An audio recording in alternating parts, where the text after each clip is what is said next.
पति पति जो है पत्नी की वजह से फेमस है। पति की पहचान अगर पत्नी से हो रही है तो मैं समझती हूँ कि ये बहुत बड़ा महिला सशक्तिकरण की एक मिसाल है। बस महिलाओं की आधी आबादी आधा हक दे दो, हम सुरक्षित हैं, हम खुशी सशक्तिकरण हो जाएंगे। समाजवादी पार्टी ने 5 यादव को टिकट दिया है, वो भी सिर्फ अपने परिवार की। इस वक्त जो चुनाव लड़ रही हैं अखिलेश यादव, वो सिर्फ अपने परिवार की शनाख्त को बचाने के लिए लड़ रही है। बीजेपी ये भी नारे दे रही है एनडीए गठबंधन इस बार 400 पार कर दी।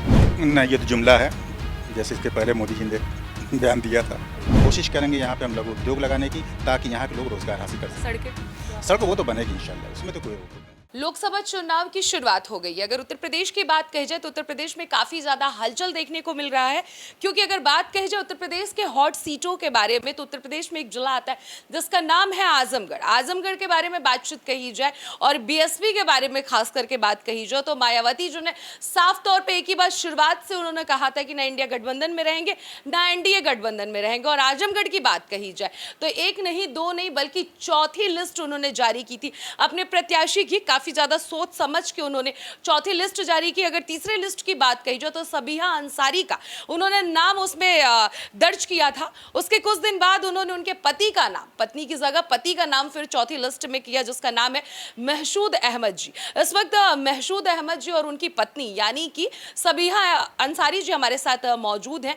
बातचीत करेंगे और जानने का प्रयास करेंगे कि आजमगढ़ का क्या मिजाज कह रहा है, क्या एक बार फिर से बसपा यहां पर अपना कब्जा कर पाती है या फिर नहीं। तो सबसे पहले आपसे बातचीत करना चाहेंगे क्योंकि तीसरी लिस्ट आपके नाम से जारी हुई थी। मुझे ये बताइए कि पति के नाम पर कैसे ट्रांसफर हो गया, इसके पीछे की क्या वजह रहेगी? कि सबसे पहला प्रश्न मेरा यही रहेगा।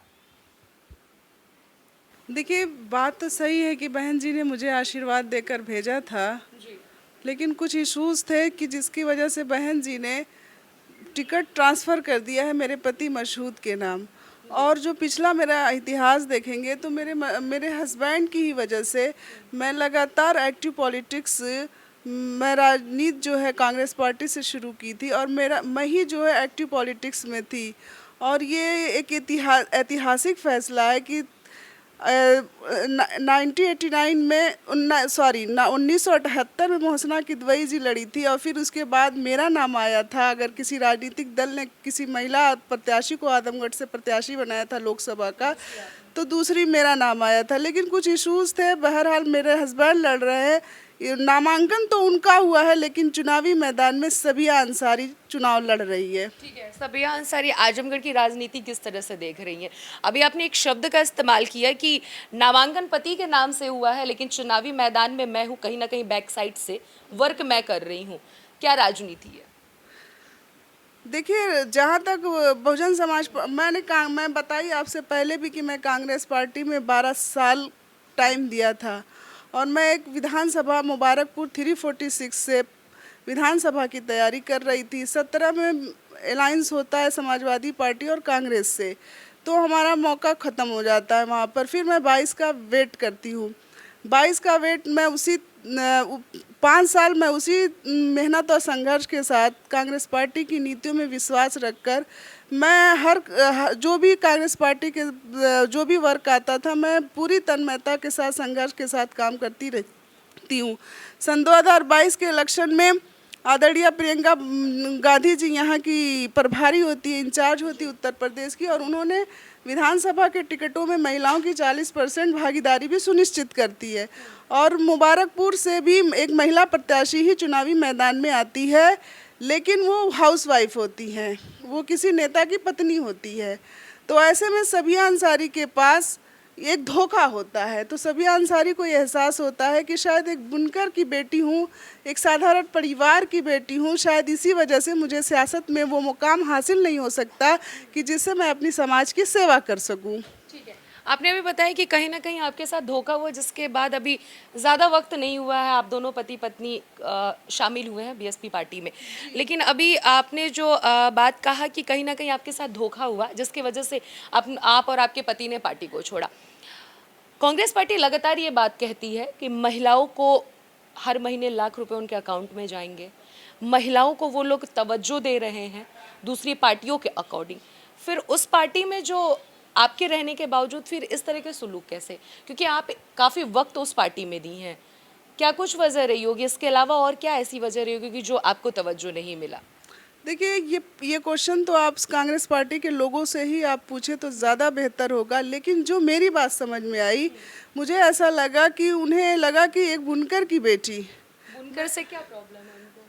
अब ये तो आप क्वेश्चन उनसे पूछिएगा। आपके मन में, ये आपके जहन में क्यों ऐसा है कि मैं एक बुनकर की बेटी हूँ, इसलिए आपको तवज्जो नहीं मिल रहा है? इसके पीछे की वजह बताइए। मुझे लगा कि मैं एक बुनकर की बेटी और एक साधारण परिवार से आती हूँ, तो कहीं ना कहीं सियासत के मैदान में एक साधारण परिवार को मौका नहीं मिला, इसीलिए मुझे ऐसा लगा। और ये क्वेश्चन तो आप कांग्रेस पार्टी से ही पूछेंगी तो ज़्यादा बेहतर जवाब मिलेगा। जी, मैंने बताया ना कि मुझे साधारण परिवार से हूँ, बुनकर की बेटी हूँ, मैंने संघर्ष किया है। आप मेरा पिछला बैकग्राउंड इतिहास देख लीजिए, मैं बहुत ज़्यादा दूर की बात नहीं कर रही हूँ, मुबारकपुर से हूँ। मुबारकपुर से मैंने तैयारी किया था, आप वहाँ जाकर पता कर सकती है कि सबिया अंसारी ने किस तरह से संघर्ष किया। और एक विधानसभा के टिकट की मैं आदरणीय बहन कुमारी मायावती जी की बहुत शुक्रगुजार हूँ कि उन्होंने इस बेटी पर एक विधानसभा की जो तैयारी कर रही थी उसको 5 विधानसभा का टिकट एक साथ यानी लोकसभा का प्रत्याशी बनाकर आदमगढ़ में भेज दिया। इसके बावजूद भी आप जिम्मेदारी पूरी तरीके से अपने कंधों पर नहीं ली, कहीं ना कहीं पति के कंधे पर ये जिम्मेदारी ट्रांसफर कर दी। इस बारे में जानना चाहेंगे, क्योंकि अभी आपने कांग्रेस पार्टी की लंबी चौड़ी इतिहास बताई, क्या कुछ वहाँ पे वजह रही, क्या कुछ आप पाना चाहती थी, और इस पार्टी ने आपको दिया, खुश है, उसके बावजूद भी पूरी जिम्मेदारी क्यों नहीं निभाई? अब उसकी वजह मैं आपसे इश्यूज़ है कुछ मैं बताऊंगी, लेकिन बहन जी ने ये हम दोनों का गठबंधन कर दिया। आपने मसूद सबिया अंसारी के नाम से दोनों पति पत्नी, पिछले दिनों में भी हम हस्बैंड वाइफ मिल के मैदान में काम करते थे। ऐसा नहीं कि मैं सिर्फ अकेले मैदान में काम करती थी, मेरे हस्बैंड का हमेशा मेरा साथ रहा, मेरा सहयोग रहा है, और मुझे उन्होंने ही सपोर्ट किया। उन्हीं के बदौलत मैं आज मैदान में काम कर रही थी। तो हम दोनों अगर मिल के चुनाव लड़ रहे हैं तो बहुत मजबूती मिल रही है। और एक इतिहास है कि लोग, एक पति जो है पत्नी का, अगर पति जो है पत्नी की वजह से फेमस है, पति की पहचान अगर पत्नी से हो रही है, तो मैं समझती हूँ कि ये बहुत बड़ा महिला सशक्तिकरण की एक मिसाल है। ठीक है, महिलाओं को लेकर क्या सोच रखती हैं? जीत हासिल हो जाती है, आपने बताया कि बैकफुट से आप वर्क कर रही हैं, जीत हासिल होती है, महिलाओं के लिए सबसे पहला कौन सा कार्य करेंगे, और क्या लग रहा है आजमगढ़ में महिलाओं की स्थिति? देखिए, महिला, जहाँ तक महिलाओं की बात है, मैं तो उसी में विश्वास रखती हूँ कि आधी आबादी आधा हक। हमारा आधा हक दे दो, हमें ना ही महिला सशक्तिकरण का जुमला चाहिए, ना ही महिलाओं की सुरक्षा वाला जुमला चाहिए। बस महिलाओं की आधी आबादी आधा हक दे दो, हम सुरक्षित हैं, हम खुशी सशक्तिकरण हो जाएंगे। ठीक है, अब आपसे मैं जानना चाहूँगी, महशूद जी ग्राउंड पे जा रहे हैं और मुकाबला किस तरह से देख रहे हैं? आपकी पत्नी ने तो अपनी पूरी बात बता दी कि बैक साइड से आपका सपोर्ट कर रही हैं और पूरा वर्क कर रही हैं इस चुनाव को लेकर, लेकिन कहीं ना कहीं कदम सड़कों पे या ज़मीन पे या गांव आप रख रहे हैं। क्या स्थिति दिख रही है? बीएसपी पार्टी आ रही है आजमगढ़ में, या फिर चुनौती सपा और भाजपा से किस तरह का देख रहे हैं? देखिए, पहली चीज़ तो ये है कि जो हमारी मैडम है वो बैक फुट पे नहीं, हमारे साथ पीछे नहीं है, हम लोग साथ साथ चल रहे हैं, लेकिन अभी ग्राउंड पे आपके साथ नहीं चल रही है, कहीं ना कहीं वो घर में रह के आपको नहीं 24 आवर जितना मैं चलता हूँ उतना वो चलती हैं, वो घर में बिल्कुल नहीं है। लेकिन नाम तो अभी आप ही का है, नामांकन मेरा है, नहीं नामांकन मेरा है, लेकिन साथ पूरा वही चल रही हैं, पूरा घर घर के अंदर जो प्रचार कर रही हैं वो साथ में जाती हैं, वो घर घर का प्रचार करती हैं। और दूसरी बात रही कि आपने कहा कि ये चीज़ कि आपकी लड़ाई किससे है, आप सपा और भाजपा को किस नीयत से देखती हैं। तो देखिए, बहन जी ने जब आशीर्वाद दिया हमारी मैडम को, तो उस वक्त उन्होंने कहा कि बेटा तुम जाओ अपने फील्ड में जाके अपने समाज को, लोगों को तैयार करो। तो उस वक्त थोड़ा सा एक चीज़ हुई थी कि हम अपने समाज को तैयार करें। तो फिर हम लोग जब फील्ड में गए तो हमने देखा कि उनका समाज बहुत जागरूक था, बहुत तैयार है, लोगों में काफ़ी उत्साह मिला। तो उन्होंने हमको एक गठरी ऑटो के साथ फील्ड में भेज दिया है।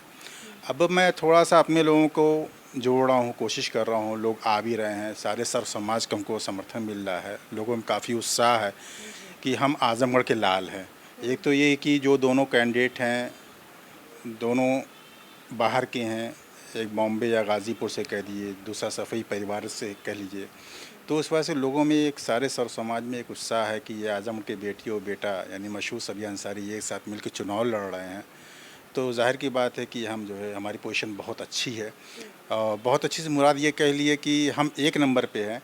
और आज जिस तरह से आप सपा समाजवादी पार्टी और भारतीय जनता पार्टी का आप रैली वगैरह देख रहे हैं, ये लोग आपस में लड़ रहे हैं कौन 2 नंबर पर रहेगा, कौन 3 नंबर पर रहेगा। बाजी इस बीच कहीं बीएसपी ना मार ले। बीएसपी तो है एक नंबर पर, उसमें कोई शक नहीं है। और अभी आप एक चीज़ और बता दे रहे हैं कि जो कंडीशन है आज की डेट में समाजवादी पार्टी और भाजपा की, धर्मेंद्र यादव कह रहे हैं कि संविधान को बचाना है, संविधान को हम बचाएंगे, गठबंधन करके बचाएंगे। लेकिन इसमें एक चीज़ ये आप सोचिए कि कैसे संविधान बचाएंगे। कल उनकी भाभी अपर्णा यादव आ रही हैं निरहुआ के लिए रोड शो करने के लिए, तो ऐसा कैसे? तो संध्या यादव कब से हैं? उनके परिवार की संध्या यादव है ना। संध्या तो कब से, आप बताइए, सोचिए। तो संध्या यादव भी जो है संविधान बचाने के चक्कर में नहीं है, वो भी निरहुआ के चक्कर, निरहुआ के साथ है, भाजपा के साथ है उनके जी। और समाजवादी पार्टी ने 5 यादव को टिकट दिया है, वो भी सिर्फ अपने परिवार की। इस वक्त जो चुनाव लड़ रही हैं अखिलेश यादव, वो सिर्फ अपने परिवार की शिनाख्त को बचाने के लिए लड़ रही है, बाकी उनसे जनता से कोई भी सरोकार नहीं है। यानी कि परिवारवाद है समाजवादी पार्टी में। दिनेश लाल यादव यानी कि निरहुआ 1.5 साल लगभग यहाँ पे जीतने के बाद उन्होंने काम किया है। वो कह रहे हैं कि पिछले कई वर्षों से जितनी भी सरकार बनी, खास करके समाजवादी पार्टी या फिर यूँ कह लीजिए अपने विपक्ष, अपने अगेंस्ट में जो उनके खड़े हैं लोग, जितना उन लोगों ने वर्क नहीं किया बाकी लोगों ने, उतना भारतीय जनता पार्टी ने 1.5 साल में आजमगढ़ में कार्य किया है। आपकी बात पे अगर विचार किया जाए तो ये बताइए कि दिनेश लाल साहब ने कितने रोज़गार के लिए कितने काम किए? कोई एक लघु उद्योग लगाए हो आजम में, बता दीजिए। कोई गलियां अगर बनवाई हो गांव वगैरह में। अभी मैं देवारा क्षेत्र में गया था, जब हमारी गाड़ियां चल रही थी तो यूं चल रही थी, जैसे लग रहा था मैं किसी जैक रास्ते पे चल रहा हूँ। इतने इतने गड्ढे थे कि बोनट लड़ जा रहे थे। तो मैं उसको विकास मानूँ? तो ऐसे अगर विकास करके किया है दिनेश लाल जी ने 1.5 साल में, तो भाई उनका भगवान भला करे। ठीक है, बीजेपी ये भी नारे दे रही है एनडीए गठबंधन इस बार 400 पार करेगी, आपको क्या लगता है? नहीं, ये तो जुमला है, जैसे इसके पहले मोदी जी ने एक बयान दिया था। ये जुमला है। उत्तर प्रदेश की बात आपसे करेंगे। उत्तर प्रदेश में 80 लोकसभा सीट है। एनडीए गठबंधन ये कह रहा है कि इस बार 80 सीट पूरा पार कर ले जाएगा। इस पर आपका क्या विचार? देखिए, अधिकार है, ये लोकतंत्र है, इसमें हर नागरिक को अपनी अपनी बातें कहने का अधिकार है। आप किसी की ज़ुबान पे लगाम नहीं, अभिव्यक्ति की आज़ादी हमारा संविधान देता है, तो कहने दीजिए जो कह रहा है, ठीक है। जनता समझदार है और यही लोकतंत्र की खूबसूरती है कि जनता ही अपना नुमाइंदा, अपना नेता चुनती है। तो आने वाला समय बता देगा कौन 80 पार है, कौन 400 पार है, कौन समुंदर पार है। ये आने वाला वक्त बताएगा। सबसे पहला काम, हस्बैंड वाइफ आप दोनों लोग मिलकर, आपने महिलाओं को लेकर बताया आधी आबादी चाहिए, आपसे पूछना चाहूँगी कौन सा काम होगा वो जो सबसे पहले जीत हासिल आप लोग करते हैं तो वो करेंगे? सबसे पहला काम तो नफ़रत को ख़त्म करेंगे। उसके बाकी जो जनता जो विकास वो तो आप देख रहे हैं कैसी नफ़रत। आप बताइए सर, जनता जानती है, आप जानते हैं, मैं जनता को जनाने के लिए आपसे ये सवाल कर रही हूँ। जनता जानती है। आप हमारे दर्शकों को बताइए। सबसे पहला काम नफ़रत ख़त्म करेंगे, आपस में भाईचारा पैदा करेंगे। इससे ज़्यादा कुछ नहीं करेंगे, आपस में भाईचारा पैदा करेंगे। ये भाईचारे को खत्म किसने किया है? अब ये तो आप भी जान रहे हैं। इसमें मेरे जानने ना जानने की बात नहीं है। आप प्रत्याशी हैं, निगाहें सबकी आपकी तरफ है। हमारा काम है, कल आज हम आपसे बात कर रहे हैं, कल हम उनसे करेंगे, उनके बारे में जानेंगे। हमारी जनता सबकी राय जानना चाहती है, आपकी राय जानना चाहती है। नफरत किसने पैदा किया और उसको आप किस तरह से खत्म करेंगे? डिटेल के साथ सामने बात करिए, बताइए। देखिए, नफरत अगर कहीं पैदा हो रही है तो वहीं हम कहीं हमारे नेताओं की वजह से हो रही है, और उस नफ़रत को, उस भाईचारगी को हम वापस लाना चाहते हैं। नफ़रत को दूर करके भाईचारगी को वापस लाना चाहते हैं, और ये काम हम करके दिखाएंगे इंशाल्लाह। सबसे पहला काम। दूसरा काम, जनता जो भी विकास का कार्य चाहेगी वो हम करेंगे। कोशिश करेंगे यहाँ पे हम लघु उद्योग लगाने की, ताकि यहाँ के लोग रोज़गार हासिल कर सकें। सड़कें, सड़क वो तो बनेगी इंशाल्लाह, उसमें तो कोई रोक टोक नहीं है। तो ये थे हमारे साथ बीएसपी के प्रत्याशी, अगर बात कीजिए मसूद अहमद जी और साहिबा अंसारी जी, दोनों पति पत्नी ने बताया कि किस तरीके से आजमगढ़ की राजनीति के बारे में बातचीत कही जाए तो किस तरीके से यहाँ पे राजनीति चल रही है। अगर बात की जाए इन लोगों के सामने जो प्रत्याशी सपा और भारतीय जनता पार्टी के खड़े, इनसे ये लोग मुकाबला नहीं देख रहे हैं। साथ ही साथ इन लोगों ने ये भी कहा कि सबसे पहला कार्य कौन सा करेंगे। मसूद अहमद जी ने बताया कि सबसे पहले वो भाईचारा जो है उसको लाएंगे, नफरत जो है उसको खत्म करेंगे। पत्नी साहिबा अंसारी जी के बारे में बातचीत कही जाए और महिलाओं को लेकर खास करके बात कही जाए तो उन्होंने कहा कि ना हमें सुरक्षा चाहिए, ना हमें कुछ चाहिए, हमें सिर्फ आधी आबादी दे दो, आधी आबादी में महिलाएं अपने आप को खुद तत्पर खड़ी कर लेंगी। कैमरा पर्सन हर्ष के साथ अनन्या मिश्रा, TV 24 आजमगढ़।